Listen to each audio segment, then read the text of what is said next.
Travis.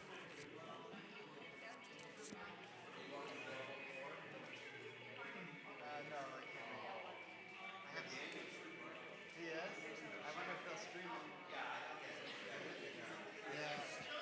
I have so many trips with the CCAR, I can't get away anymore. I'm on the vice president. Maybe. Someday. Oh, how's it going? She here? She said, I should come today. I should come today. I said, no, you should take her. You should sleep. She's converting this week. She's getting married this week. So I told you to sleep in. All right. Well, she hit this person next year. Right, right. She wanted to come. She's delightful. She's really sweet. She's delightful. Thank you. She was sweet. Well, Mazel tov.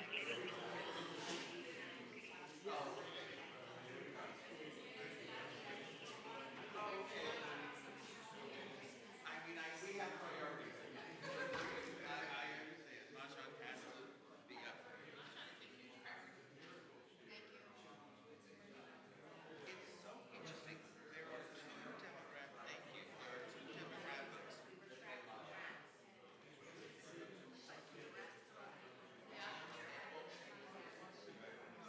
Yes. Oh, really? Oh, that, well, that, you would know that and I wouldn't. What can I say? That changed trust.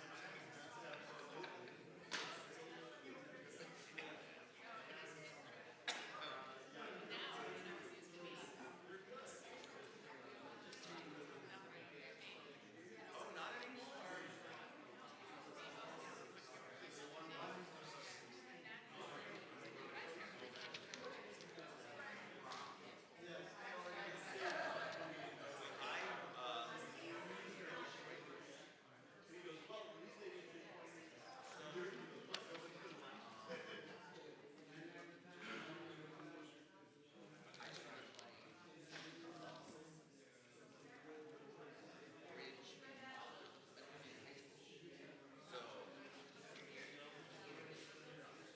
So when I got to college, I taught bridge and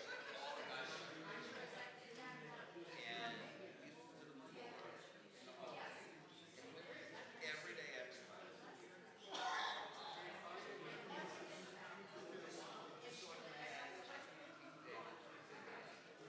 Not yet. So I don't play bridge anymore, and frankly, this is it. Well, that's wait, what?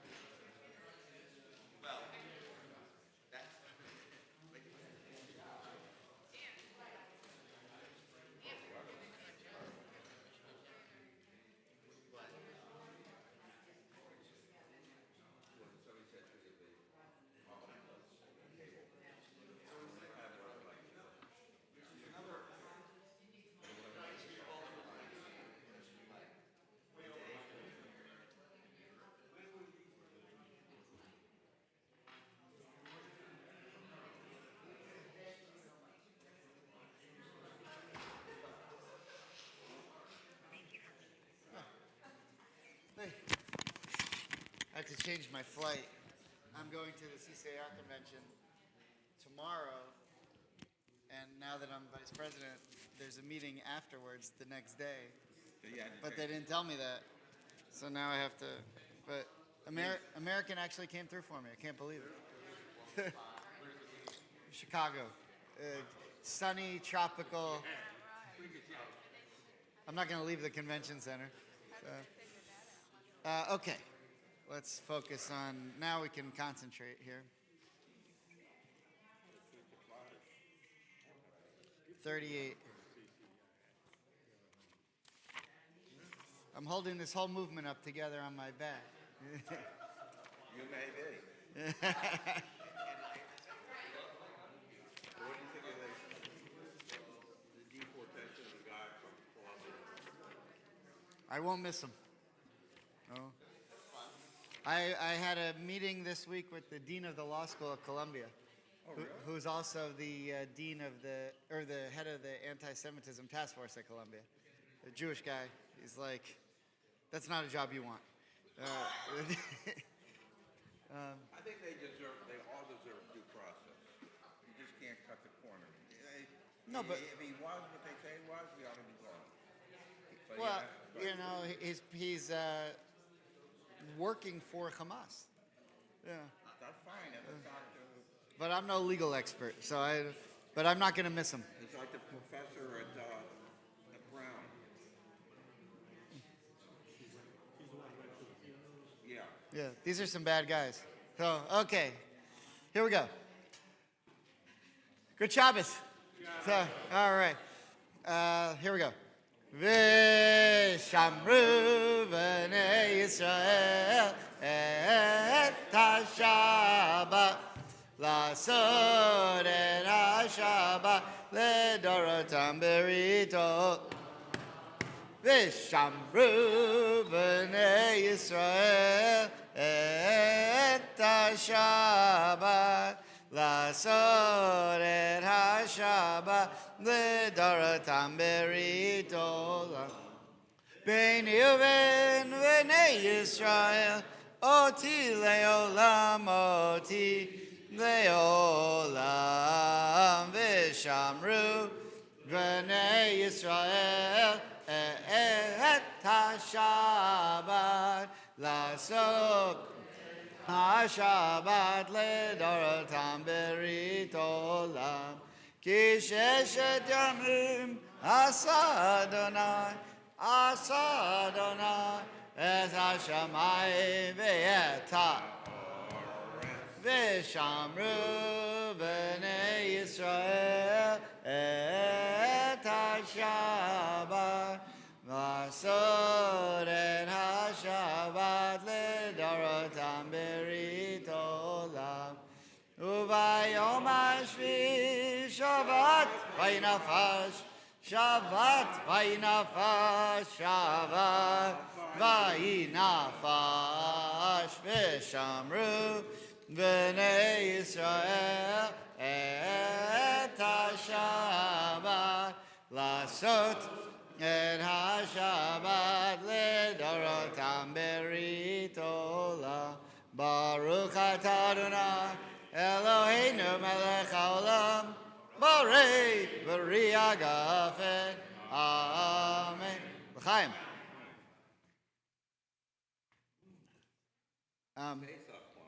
It's coming up.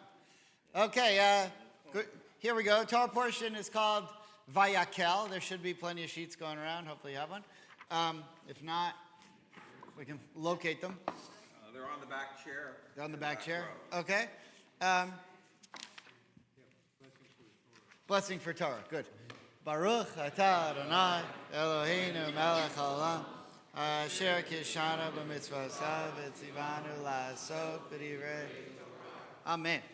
Okay, so Torah portion is called Vayakel, and the last two Torah portions of Exodus, which are sometimes read together when it's a double portion, Vayakel and then Pekudei, which will be next week, are a repetition in a lot of ways of two Torah portions we just had, Truma and Tetzaveh, where we talk about the construction of the tabernacle and the role of the priests.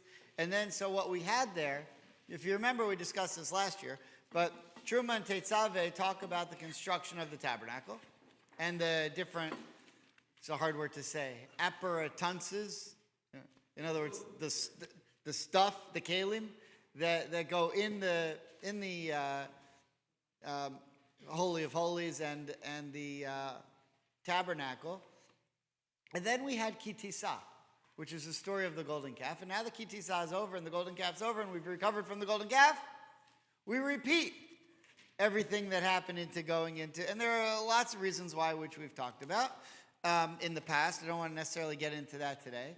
But if you look at the differences between the two stories, and you look really carefully, you can see some slight either new details or differences in the stories between Truma and Tetzaveh the first time around, and now what we have in Vayakel Pekudei. And there's one in particular that I want to focus on today, which is called the Kiyur. One of the things that they made, now some of them are better advertised, like the menorah and the altar. But there's something called the kior, which I think in modern Hebrew is the same word. The kior is the wash basin. Okay? The wash basin. They made this huge wash basin that the priests had to wash their hands and their feet before they went to offer a sacrifice on the altar. And the Torah talks about it in chapter 30. And then again in our chapter this week, Vayakel, chapter 38. Okay, so what I want to look at with you now is chapter 38, verse 1 of Exodus. Chapter 38, verse 1.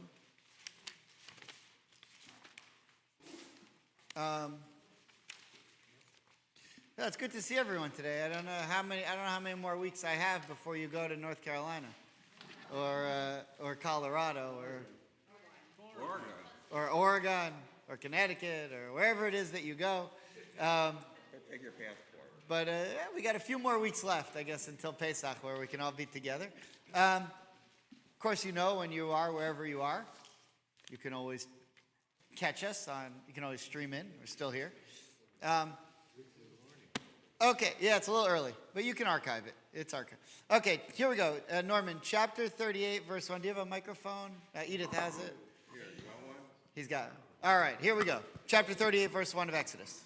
He made the altar for burnt offering of acacia wood, 5 cubits long and 5 cubits wide, 674. square and 3 cubits high. He made horns for it on its 4 corners, the horns being one of piece with it, and he overlaid it with copper. He made all the utensils of the altar, the pails, the scrapers, the basins, the flesh hooks, and the fire pans. He made all these utensils of copper. He made for the altar a grating of meshwork of copper, extending below its ledge to its middle. He cast 4 rings at the 4 corners of the copper grating as holders for the poles. He made the poles of acacia wood and overlaid them with copper. And he inserted the poles into the rings on the side walls of the altar to carry it by them. He made it hollow of boards. He made the laver of copper and its stand of copper from the mirrors of the women who performed tasks at the entrance of the tent of meeting. He made the enclosure on the south side, 100 cubits of hangings of fine twisted linen for the enclosure, with their 20 posts and their 20 sockets of copper, the hooks and bands of the posts being silver. Okay, so did you catch, we talked about chapter 38 here. Beginning 38:1, we talked about the altar and that it's made out of wood and so forth. And it talked about how to do that. And then the different vessels that were needed with it. Do you know that everyone always stole these vessels? The Babylonians stole them. And if you remember from the Megillah, when the Persians conquered the Babylonians stole the Babylonian stuff. And at the beginning of the party that Achashverosh throws, he's using the vessels from the Holy Temple at his party in order to rub it in to the Jews that he conquered the people who conquered them. Later on, Esther was able to change his mind on how he felt about the Jews. It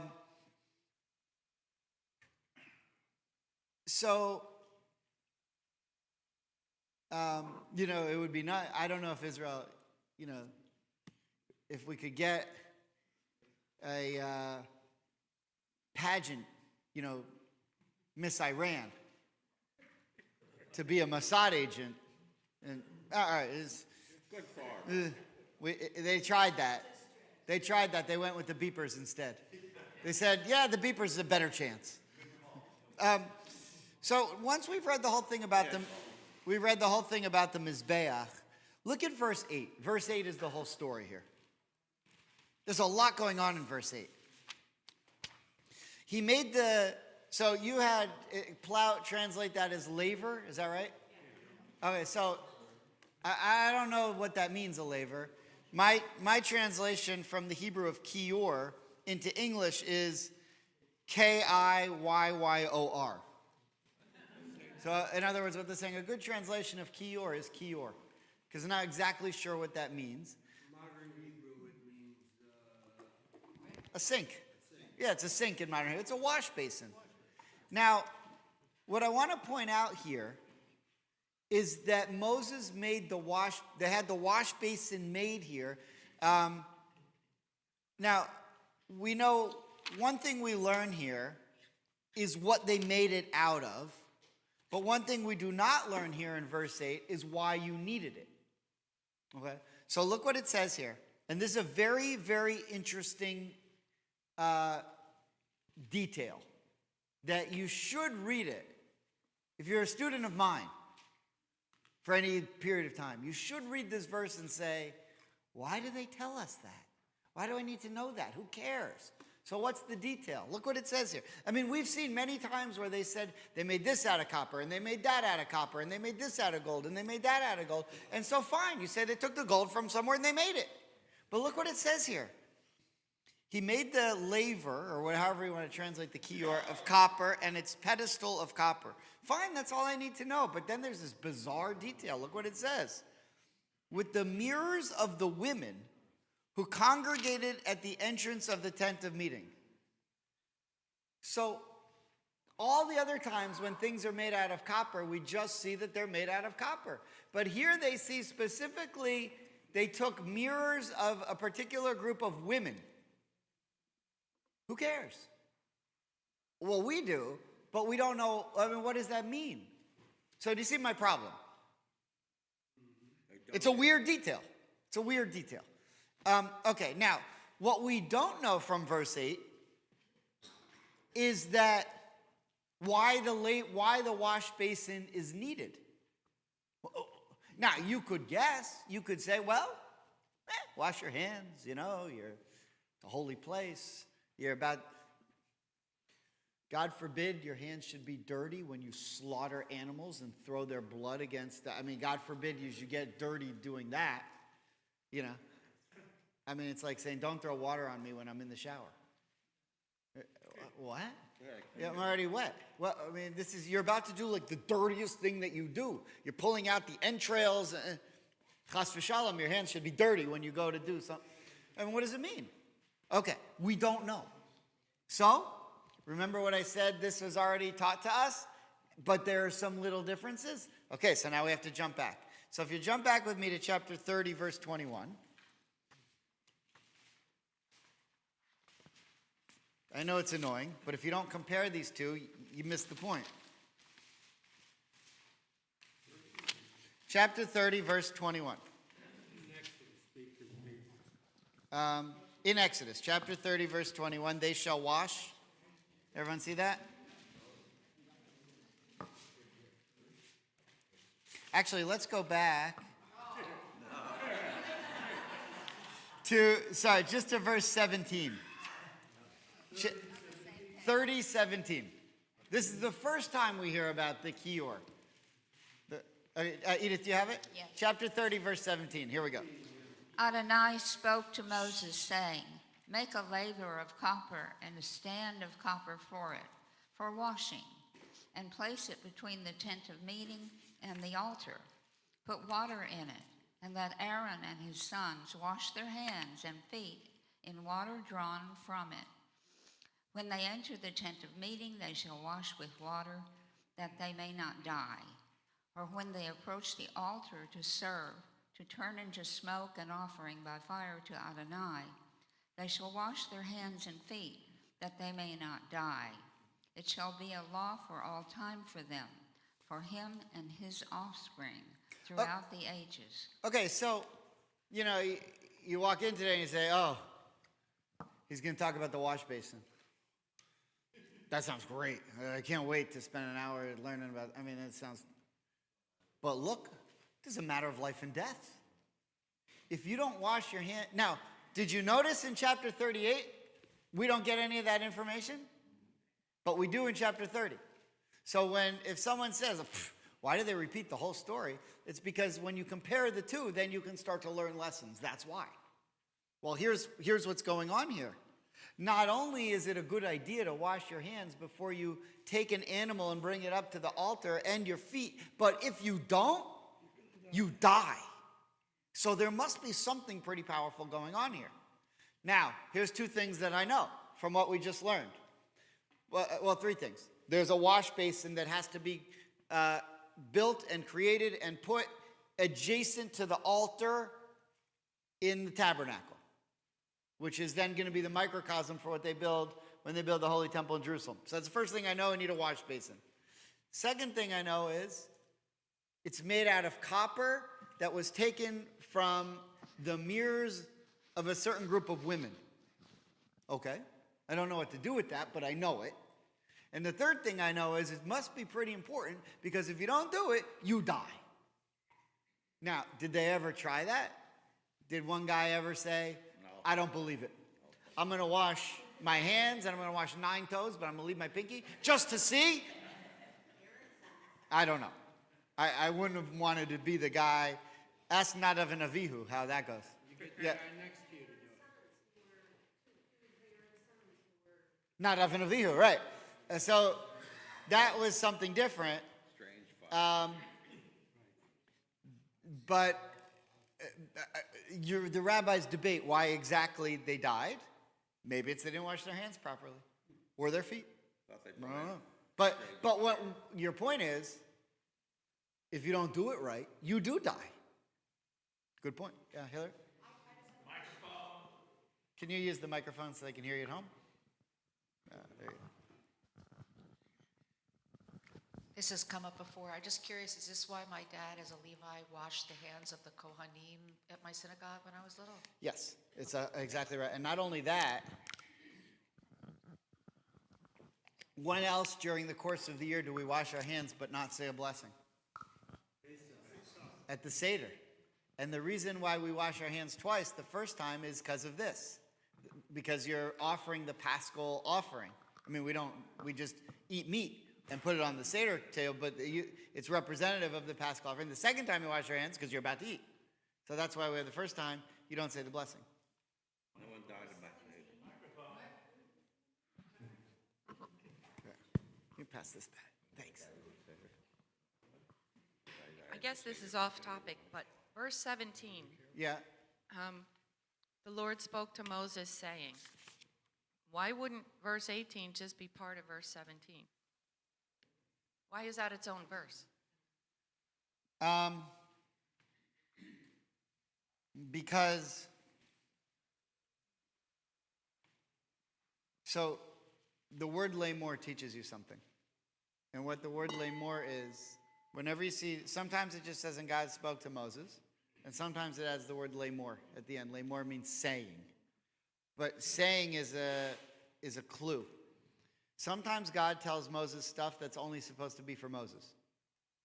Sometimes he says, Moses, I want you to pass this on to everyone else. So if you see that word lamor, saying, that's a command to Moses, meaning speak this to everybody else. And whenever that's the case, the conversation with God and Moses is now over, so they have a period, and then the next verse starts because Moses is now supposed to tell it to everybody else. Who is Bezalel? I mean, he's pretty important. It's he all the way through this, that he made all this stuff. Right, the question is, who is Bezalel? Bezalel is the person that God chose to be the one of the two builders of all of the things. And Bezalel, I don't know if that was really his name or not. You know, Betzal means in the shade of, and El means God.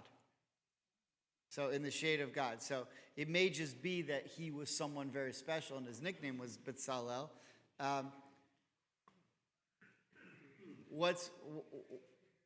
Anyone know the name of? If you read the Daniel Silva books, you know that Daniel Silva, that Gabriel alone, in addition to being a spy master, also studied art at the Bezalel Art Academy in Jerusalem, which actually is right next to on Shmuel Hanagid Street in the Rechavia neighborhood of Jerusalem. It's actually right next to our sister congregation, Harel.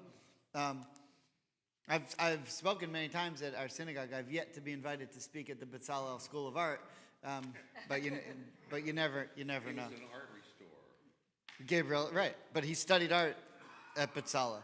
Okay. If you look on the sheet, just this Rashi on why this is a life or death matter. The first Rashi on the sheet says that they die not. This statement is intended to declare, subject to the death penalty, anyone who ministers at the outer altar without having washed his hands and feet, because from the first mention of death, we can only infer that one is subject to death for entering the sanctuary under these circumstances. Okay, it's not so exciting. Ramban, Nachmanides, has a little bit of a Kabbalistic interpretation, which he often does, that's a little more interesting, because the question is, why do you have to wash your hands and your feet? Why not your whole body? Now, the irony is, here's the irony. Before the priests went in to wash their hands and their feet, they also went to the mikveh. So they went to the mikveh first, and presumably their hands and feet were washed there. Yeah. By the way, there's no soap in any of this. When you go to the mikveh, there's no soap. It's just water. It's not a matter of actual cleanliness. It's a matter of spiritual cleanliness. Right? It's a matter of being reborn, having the water, affect your soul. But you're supposed, before you go to a mikveh, you're supposed to wash all the dirt off of you very carefully before you even go in the mikveh. You're supposed to be clean before you go in the mikveh. You don't go in the mikveh to get clean. You go in the mikveh to get purified. Like Japanese bathing. Yeah, they get their ideas, from us. They came up with sushi on their own, but the rest of it was us. So, there had to have been a Sephardic Jew who said, we can eat rice on Pesach. What can we do with it? And sushi. Okay.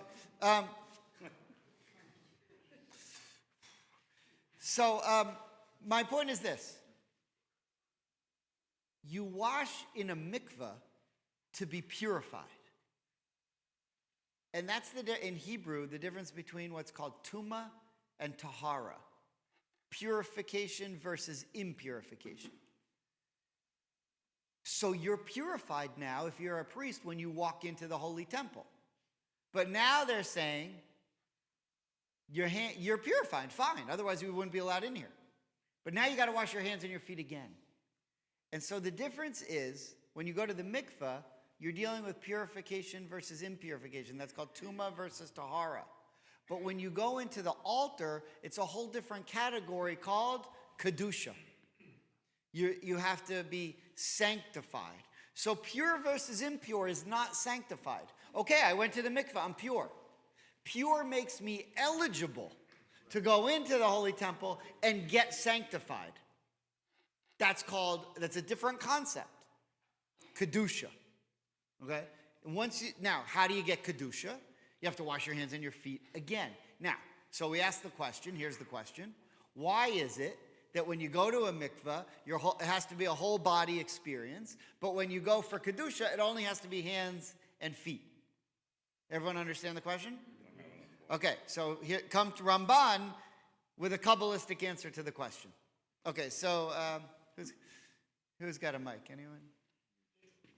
Shelley, would you mind reading the Ramban? Ramban is Nachmanides. What is Ides? Ides is Greek for son of. So if you think Maimonides is related to Nachmanides because they both had the same last name, Ides, they don't. Ides just means son of.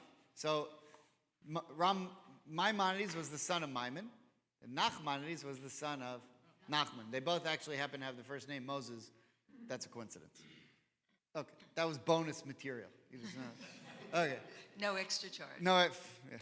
And Aaron and his sons shall wash their hands and their feet thereat. This washing was out of reverence for him who is on high. For whoever approaches the king's table to serve or to touch the portion of the king's food and of the wine which he drinks washes his hands, because hands are busy, touching unclean things automatically. In addition, he prescribed here the washing of feet, because the priests perform the service barefooted, And there are some people who have impurities and dirt on their feet.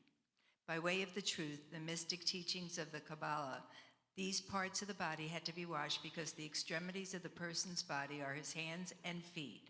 For when the hands are upraised, they are higher than the rest of the body, and the feet are the lowest point. Right, so he says if you go like this, your hands and your feet are the extremities. And so you wash those, and it incorporates everything in between. But the problem is everything that's in between. Two things. Okay, so watch what happens. They allude in the human form to the 10 emanations, with the whole body between them. Right, so in Kabbalah, there's 10 spheres called the 10 emanations. You heard of them? It's a whole different course. But in what spheres, which really mean they're the 10 emanations of God's being, essence, whatever, right? There's, judgment and glory and holiness and kingship. And there's a whole bunch of them, and there's a chart you can Google if you want to see it. But there's 10 of them. So what Maimonides says is 10 here, 10 fingers, 10 toes. And those represent the emanations of God. They also represent the extremities of when your hands are up, the furthest you can stretch your body. Okay, so that's the 10 that he's counting on so far.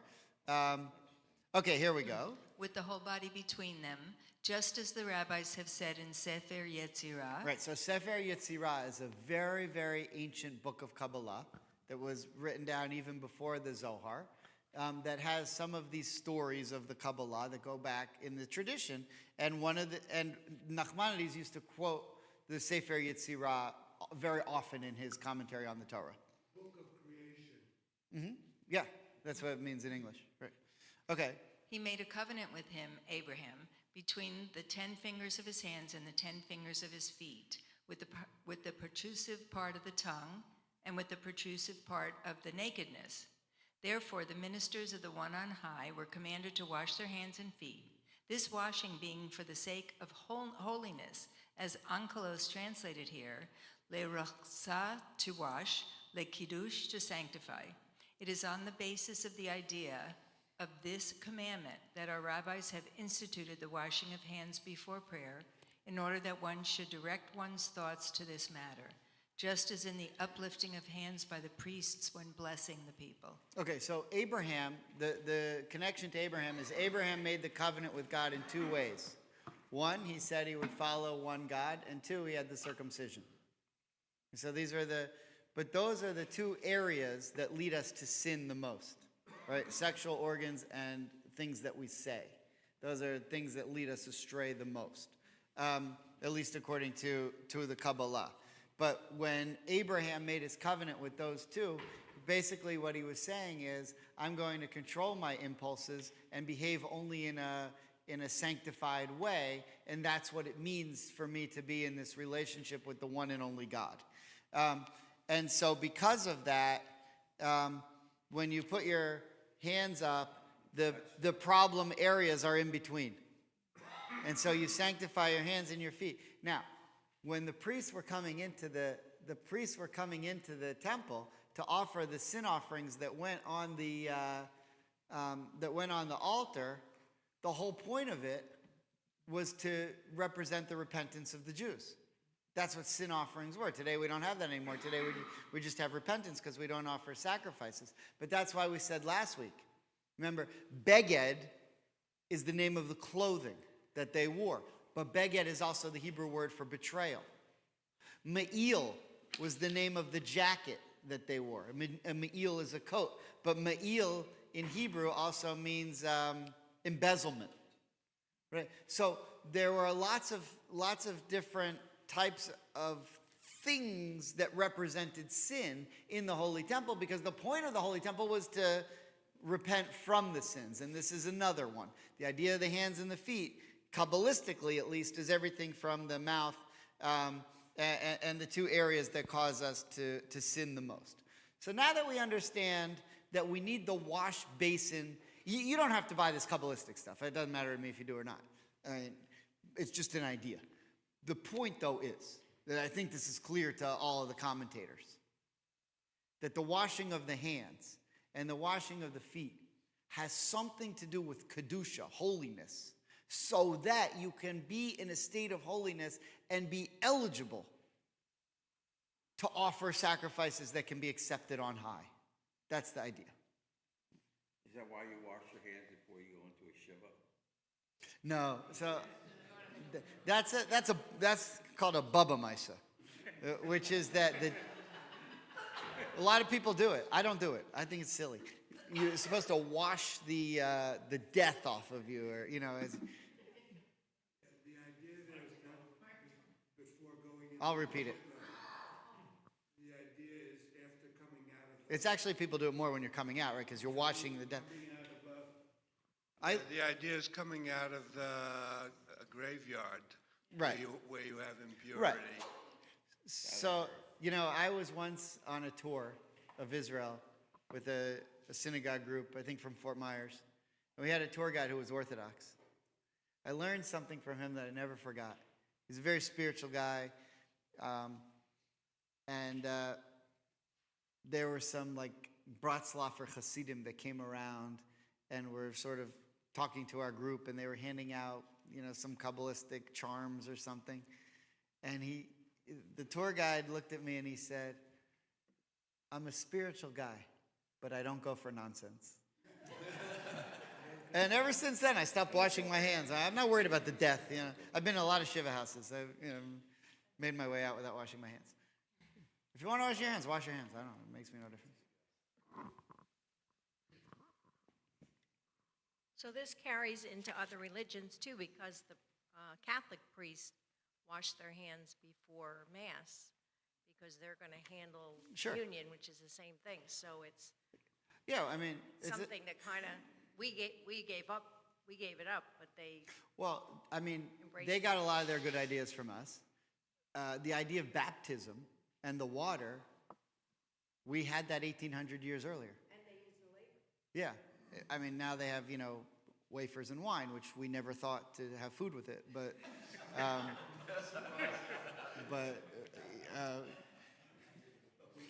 Okay, now, here's a trick question. You just saw they made a kior, right? They made a wash basin. How many wash basins were there in the Holy Temple? You just heard. They made one. Right, so they made one. And everything that Moses made, that they had made, they brought with them. And they used it. The same ark that they carried around in the wilderness was the same ark that was in the first temple. The same menorah that Bezalel made was the same menorah that's in the Holy Temple. But if you look on the back of the sheet, so here's one thing I'll say.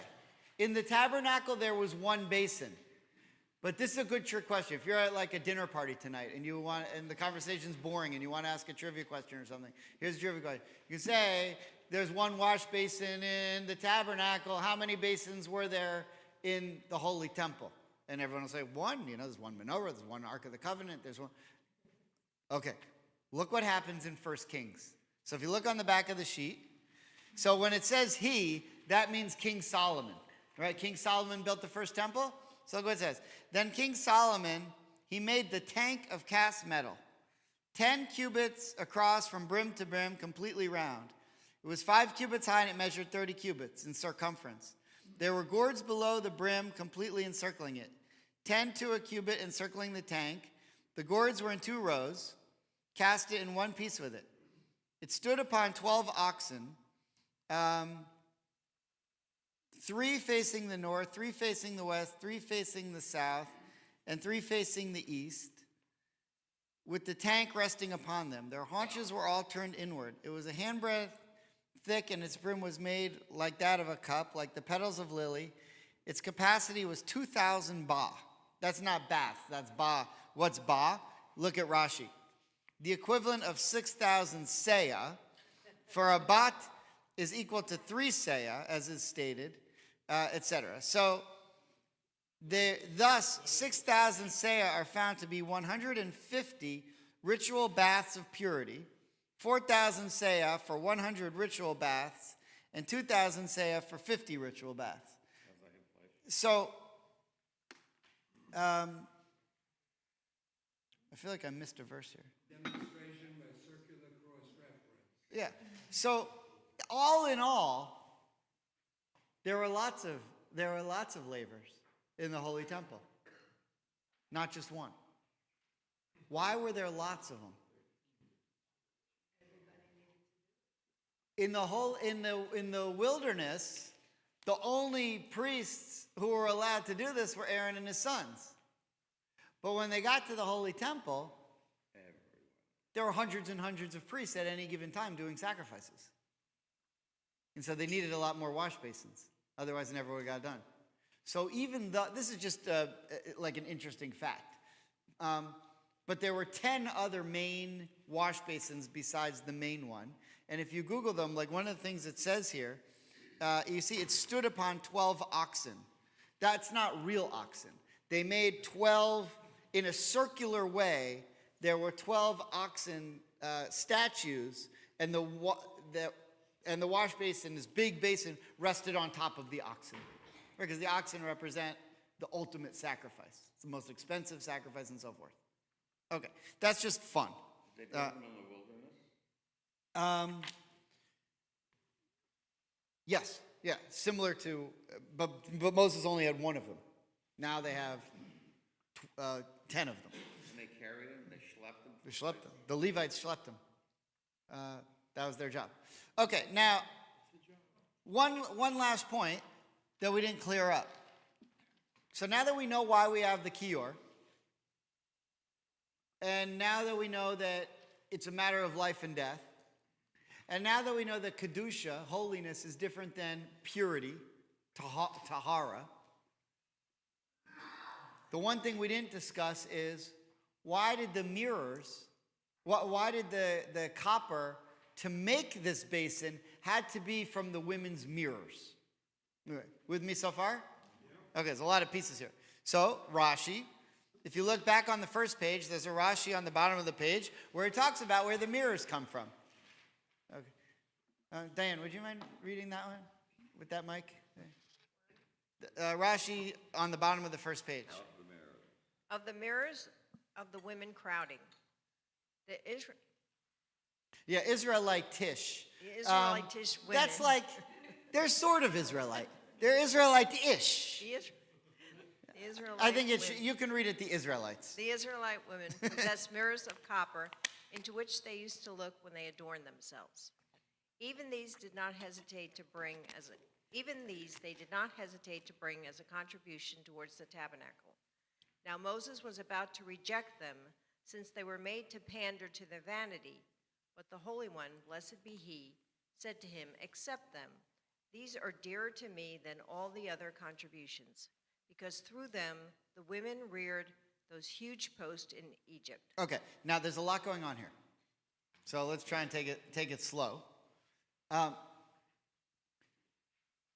was the Torah portion last week? Ki tisa, right? What was the sort of the main story? The golden calf. So look what just happened. Look what just happened. The Torah specifically tells us. This isn't some hidden, esoteric Rashi that he found from some esoteric Midrash or Ramban found from some weird Kabbalah. This is in the Torah. This is 38:8.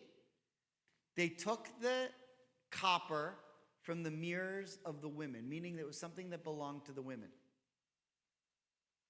Go back to last week's Torah portion.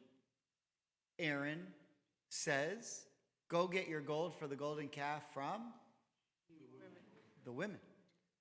So in last week's Torah portion, we saw that the women was stolen. The gold was stolen by these crazed men in their desire to build this calf, in their lust to build this, idol or whatever. And they grabbed the gold off the women that the women didn't want to give. That was Aaron's plot to stall them, because he knew they would never do it. But they ripped it off, they pulled it, they took it, they threw it in, and the golden calf popped out. Okay, so what we saw was the gold, which is more valuable than copper. Gold's first place, copper's third. There is no second place in this. You're either first or third. No silver medal. So But the copper, now the women want to give it because it's going for something that God has asked for. So the women are going to give it no problem. So it's an interesting comparison. But there's a problem with it because it comes from the mirrors. And Moses' reaction to that is, that's vanity. Why would we want something that represents vanity? Now, you might say, well, no, that's the point. That's exactly the point. The same way that the coat means betrayal and the jacket means embezzlement. And that's exactly the point, because the sacrifices they're going to be offering is going to repent from our vanity. But even still, Moses says, no. That, I get that, but I'm not interested in that. And then according to Rashi, who takes us from the Midrash, actually from the Talmud, Rashi says, God overrules Moses.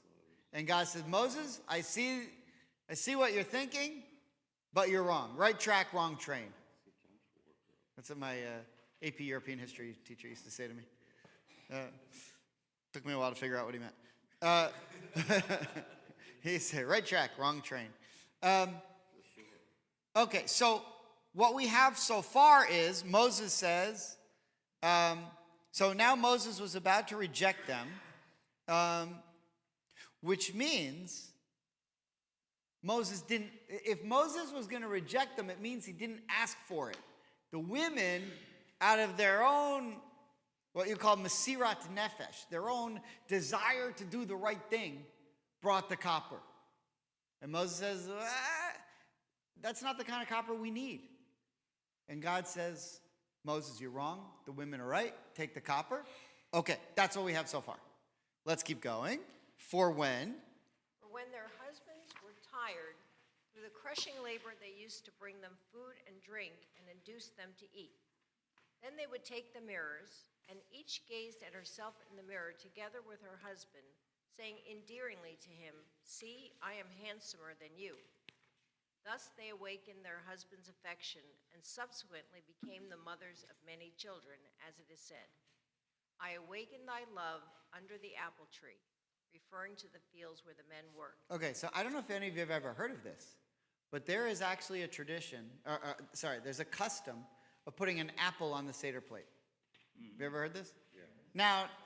Now every organization wants a fruit on the Seder plate. So now you have like the entire Garden of Eden on every Seder plate. You have an apple, an orange for this group. But the idea of the apple goes back a long way. So what happened was the men said, why should we have kids in Egypt? Look at our life. And not only that, if it's a boy, Pharaoh's going to try and drown it anyway. So why would we want to? So the women made themselves beautiful, went out to the fields, and aroused the men. And for the right reasons. Now, what happened was, according to the Midrash, this is why people put apples on their Seder plates. It used to be that the guards were watching them. The Egyptian guards trying to prevent them from having relations because they didn't want any more Jews in the world. That was Pharaoh's. By the way, one of the things I've been trying to teach this more and more, especially to my 7th graders as they're preparing for their bar and bat mitzvahs. But I think almost every Jew knows that, any knowledgeable Jew knows that the Jews were slaves in Egypt. But very few people know why. Why did Pharaoh enslave the Jews? Why didn't he just kill them all? Why didn't he kick them out? I mean, why were they enslaved? And if you look at the end of Genesis, and we've talked about this before, but if you look at the end of Genesis, there's only 70 Jews in the world. And when Exodus begins, it repeats that. There's only 70 Jews in the world. And then Pharaoh comes and says, there's so many of them that if we don't enslave them, they're going to overtake us.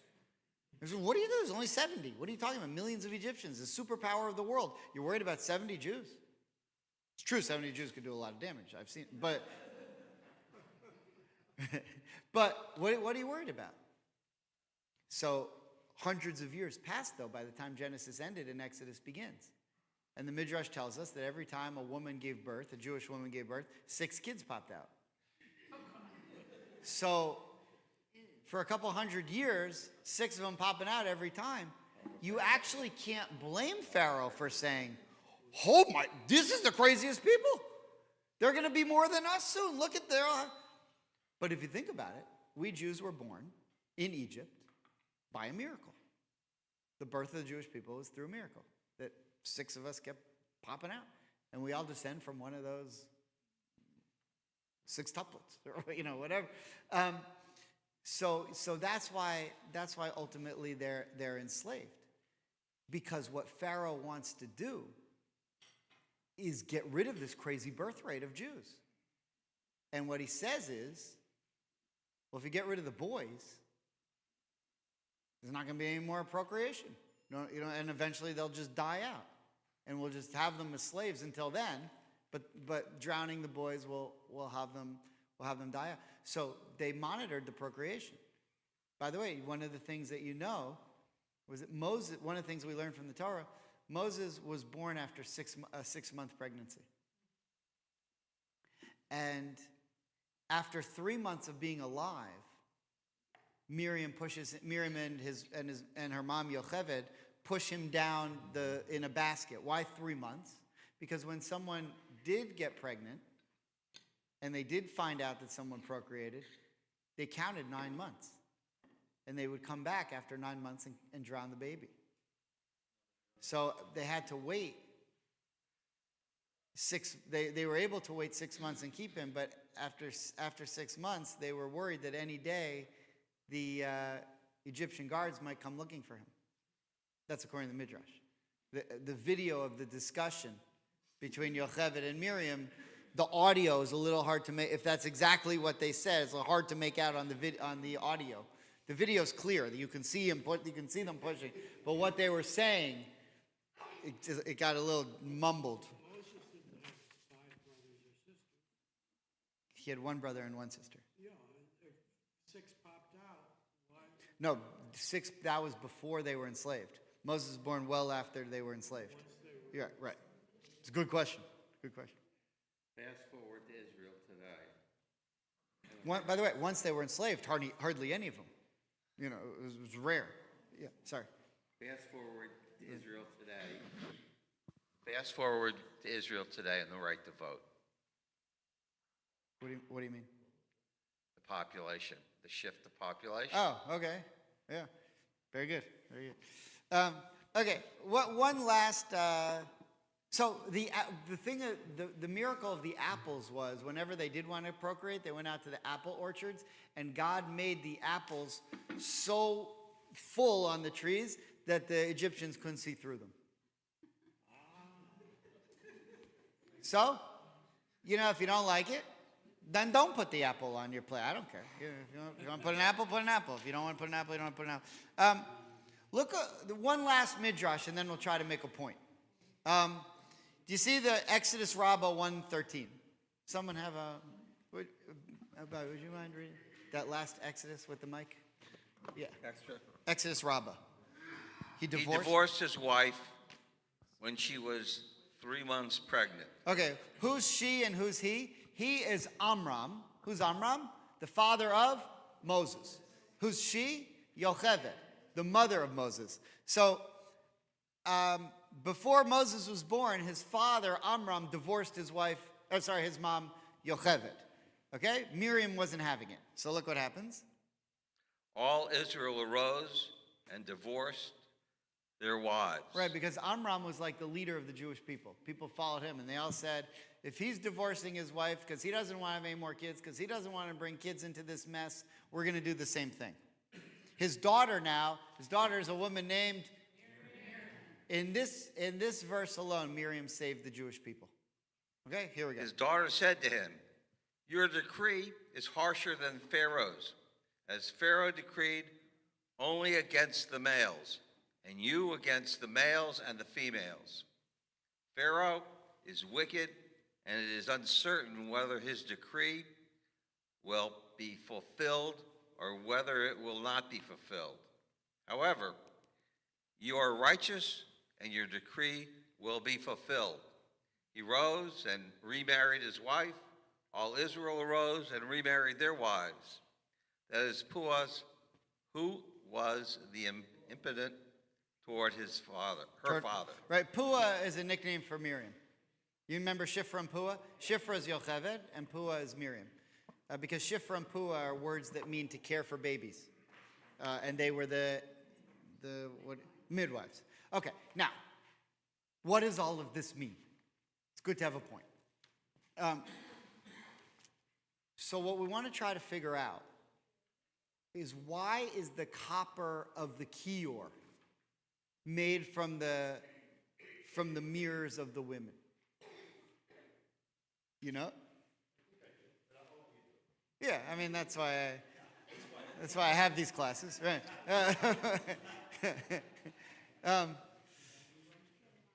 Okay, so you'll tell me if this is. Okay, so okay, you're on the right track. You're on the right track, but it's now. One of the things that we know. How many of you have ever heard of the mitzvah called shatnez? Shatnez is one of the 613 mitzvahs, which means you're not allowed to have a garment with two different types of fibers. Right? It's called shatnez. It's a word that sounds Yiddish, but it's not. It's actually in the Torah. Shatnez. Gesundheit. So it's one of those mitzvahs that we're not sure why it's commanded. It's called a chok. It's a mitzvah that we're not exactly sure. But one of the theories is that one of the type of fibers represents the shearings that Abel brought, and the other type represents the flax that Cain brought. And Abel's offering was the best of what he had, and Cain's was, whatever I have left over, I'll bring. And so Abel's offering represents his best effort, and Cain's offering represents a weak effort. And God said, I don't want you wearing something that isn't made up of your best effort. I don't want you to mix something that's not your best effort with something that is your best effort. I want you to dress like Abel and not Cain.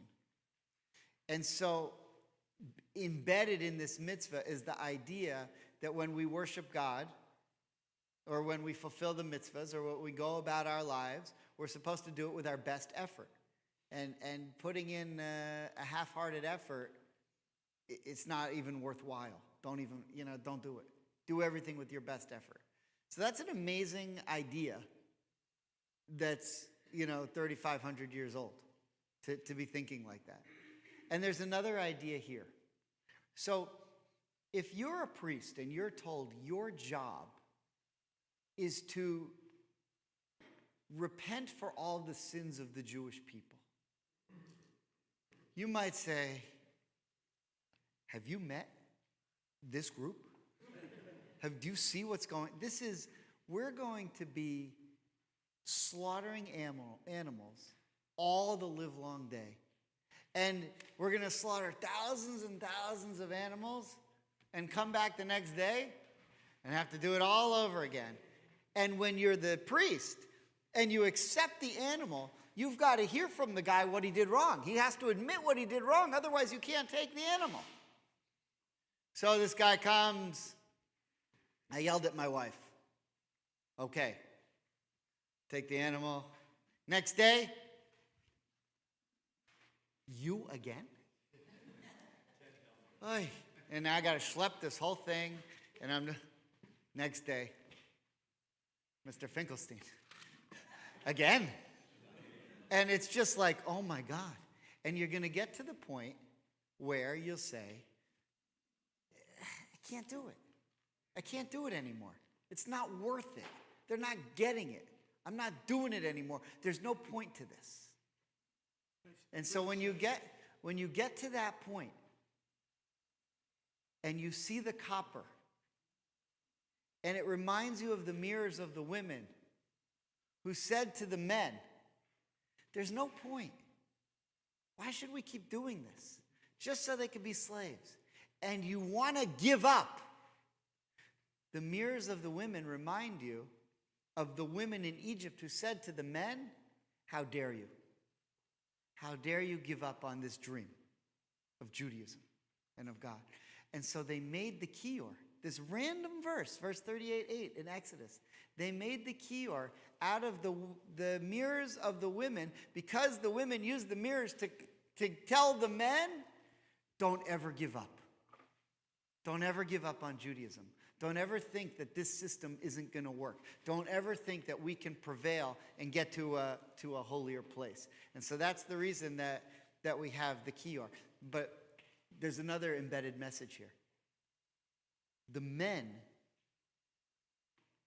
were the only ones who were allowed inside to do the sacrifices. The priests who offered the sacrifices had to be the men. The problem with that is the women are more spiritual than the men. How many priests? And so hang on one second. So in order for the men to be able to complete their job, they had to have the inspiration of the women. If the men didn't have the inspiration of the women, we wouldn't have survived Egypt. We wouldn't even exist anymore out of Egypt. And once we got to Israel, even though the men were doing the work inside the tabernacle, if they didn't have the inspiration of the women, they never would have been able to complete the task. And so Orthodox Jews look at this a little bit differently. You know, we're egalitarian. As liberal Jews, we're egalitarian. So we say, that's stupid. Women should have been allowed to do the should have been allowed to offer the sacrifice. Okay, fine. You could say that. And I have no problem with that. But from a traditional point of view, there is this understanding that men and women each bring different gifts. And the gift that the women brought was their spirituality that inspired the men to be able to do what they needed to do. You can take that or leave that. That's a side point. The main point is that the kior had to be made out of something because the task of repentance was so great and so unbearable that undoubtedly the priests would get to the point where they said, this is a job that could never be done. And so we go back into the Torah and say, well, where else? And we'll do the Midrash too, but where else did we say there's no hope in this? We might as well give up. And when you go back to Egypt and see what Miriam and the women did, you bring it into the idea of the temple. That idea is supposed to inspire us today because there have been plenty of times where we've said today, everyone hates us. Give up. The whole world's closing in on Israel. What's the point? And it's in those moments where we say, our tradition is so great. Our connection to Judaism and to God through our Judaism is so powerful that no matter what odds come against us, we have the inspiration to keep going.